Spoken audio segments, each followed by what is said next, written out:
Здравствуйте, дорогие рукодельницы!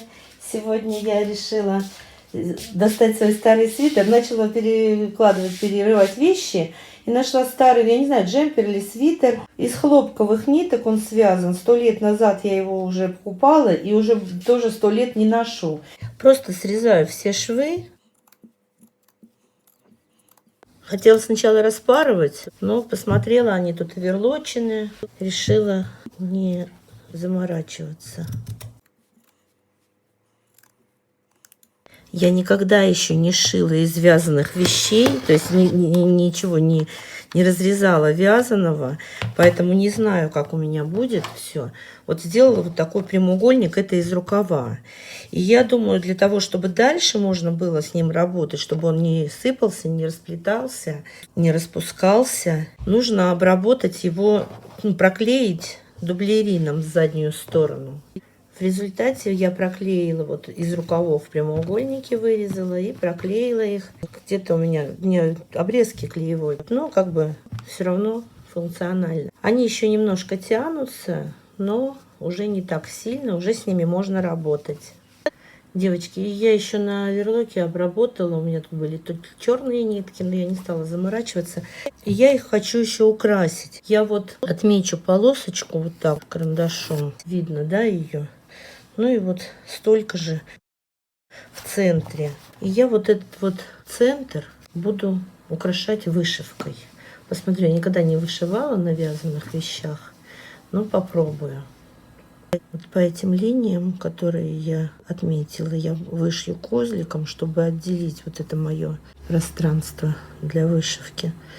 В описании к видео я оставлю ссылочки на другие видео, где я поближе показываю декоративные стежки. Так что можно будет посмотреть поближе там. После того, как я ограничила свое место для вышивки, вот нарисовала вот такие вот, зигзаг такой, и буду его вышивать. Я вышиваю стебельчатым швом по нарисованной линии. Вообще первый раз я вышиваю по вязаной основе. И это, конечно, интересный опыт. Самое главное, что сюда у меня ничего, никакие стежки не выходят, только узелки. Все остается сверху. Так что, если у вас есть вязаный свитер, на изнанке узелки, в принципе, не так будут заметны и не будут мешаться. Можно вышивать прям по вязаному, украшать. Будет интересно. Кстати, потом я стежки поглубже стала делать, чтобы клеевую закрепить.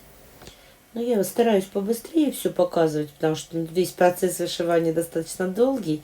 Сейчас вот делаю уже французские узелки, а до этого просто пунктирными стежками вдоль стебельчатого шва сделала такие же коричневатые пунктиры.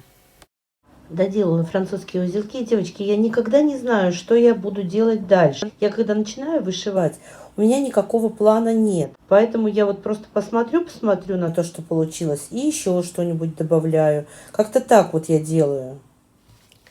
Девочки, вот такой получился геометрический орнамент на моей заготовочке. И я вырезала вот такие вот ленточки, полосочки небольшие по размеру, по длине своей заготовки. И так как она у меня прямоугольная, я хочу ее как-то заквадратить, сделать более квадратной, то я по краям, сверху и снизу пришью эти ленточки. И дальше покажу. Пришила свои ленточки. Теперь у меня получился из моей заготовки квадрат 29 на 29 сантиметров. И теперь следующим шагом я из такой ткани ленточки точно так же по всему периметру прошью, а потом вот такого цвета ленточки. То есть я буду наращивать свой квадрат. Я еще между вот этой цветной и зеленой добавила оранжевую вот такую полосочку. И, девочки, я, конечно, все скалываю. Не забывайте скалывать, чтобы у вас получалось аккуратненько все. Вот такая получилась заготовка в результате. И я ее уже подготовила для стежки. Сзади вот такой вот ткань. Это хлопок какой-то, но я не знаю, как называется ткань. Она такая рыхловатая достаточно, но для моих целей она подходит. Была по 150 рублей за метр, ширина 2,20. Я накупила ее, теперь вот трачу куда ни попадя. Синтепон. Вот это вот у меня часть, как всегда я говорю при стежке, надо побольше делать заднюю ткань и синтепон. И моя заготовка. Я уже скрепила булавками. Вот эту вязаную часть я стягать не буду, только вокруг вот квадрат сам А полоски все буду стягать. Почему я решила стягать? Да потому что вот эта часть, которая вязаная, она сильно толще, чем вот это вот тоненькие эти хлопковые ткани. И, соответственно, чтобы вот нивелировать вот эту толщину, я решила синтепон добавить. Стягать я буду в шов по прямой и использовать буду для этого верхний транспортер. Нижний транспортер — это вот эти зубчики, которые мы при свободной ходовой стежке опускаем. А здесь вот не нужно опускать зубчики, наоборот, зубчики нижний слой ткани двигают, а верхний слой двигает вот этот верхний транспортер, для того, чтобы верхние слои не отставали и стежка получалась нормальная. Я уже отсоединила мою лапку, которая у меня была. Ослабляю винтик вот этот, вот сюда задвигаю вот верхний транспортер. И посмотрите, вот эта вот штучка вот беленькая, она должна войти вот сюда. Сейчас, вот. На вот этот рычажок, к которому мы иголку прикручиваем. И все, я назад опять винтик вот этот вот закручиваю, закрепляю. И все, он у меня установлен. Нитку я уже оранжевую вложила, буду стягать. Прошу прощения за качество изображения. У меня планшет стоит на подставке, и вот краешек подставки немножечко заслонил камеру, а я не увидела. Я когда стягаю в шов, я раздвигаю в разные стороны вот края ткани, чтобы иголка попадала ровно в шов. Простегала я свою будущую наволочку, лицевую сторону. Если вы уже, наверное, догадались, что это наволочка.